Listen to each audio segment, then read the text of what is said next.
Paksa akuntan itu bocorkan lokasi pabrik narkoba. Malam itu, Walker putuskan hancurkan pabriknya. Namun saat masuk, tempat itu kosong. Walker melihat kabel di kakinya. Ternyata pabrik itu penuh bom. Usai berangkasnya hancur, Garcia sengaja pasang jebakan. Tak lama, anak buah yang sembunyi melihat Min dan langsung ledakkan bomnya.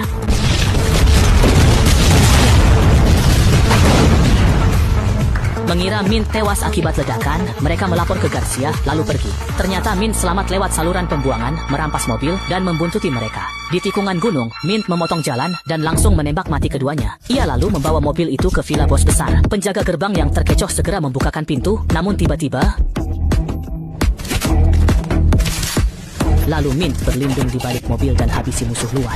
Dengar tembakan, bos ketakutan lalu perintahkan matikan lampu. Namun Min sudah menyusup dan habisi anak buah di dalam satu persatu.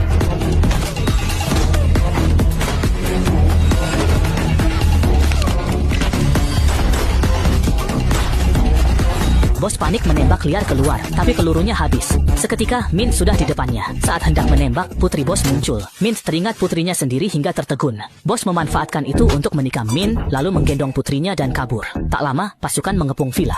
Min yang terluka terguling ke lereng bukit, lalu menghilang di kegelapan. Sementara itu, Bill dan seorang detektif menemukan persembunyian Min serta banyak senjata di mobil. Sang detektif usul memblokir area agar bisa menangkap Min hidup-hidup. Namun, Bill tiba-tiba menembak mati detektif itu. Ternyata, Bill mata-mata bos besar di kepolisian. Usai membuang mayatnya, Bill melaporkan lokasi Min ke bosnya. Tak lama, bos besar tiba bersama anak buahnya dan menggeledah seluruh kawasan kumuh. Saat itu, Min yang terluka parah kembali ke sana lalu pingsan di gudang. Ketika anak buah musuh hampir menemukannya karena jejak darah, Min terbangun seolah mendengar panggilan putrinya. Saat musuh mendekat, ia sigap mendorong kotak besi untuk menyingkirkan lawan. Ia lalu merakit jebakan dari barang sekitar dan bersembunyi. Begitu granat terpicu, Min menerjang keluar dan menewaskan beberapa orang dalam sekejap.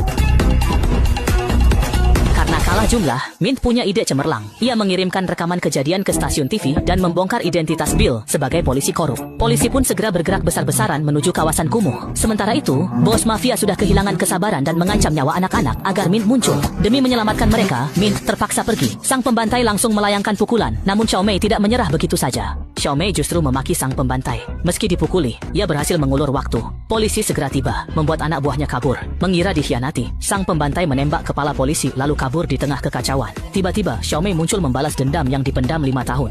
Tak butuh waktu lama bagi Xiaomei untuk menghajar sang pembantai. Saat ia hendak membunuhnya, kepala polisi Shi datang bersama anak buahnya memintanya menyerah. Ia berkata, penjahat harus diadili hukum. Namun Xiaomei tak lagi percaya. Ia pun menarik pelatuk senjatanya meski akhirnya tertembak polisi. Teriakan polisi untuk berhenti sudah terlambat. Xiaomei terbangun di rumah sakit. Kagum akan keberanian Xiaomei melakukan hal yang tak berani ia lakukan. Polisi menasihatinya agar menjalani hidup dengan baik, lalu pergi dan meninggalkan sebuah kunci di tangannya. Film pun berakhir.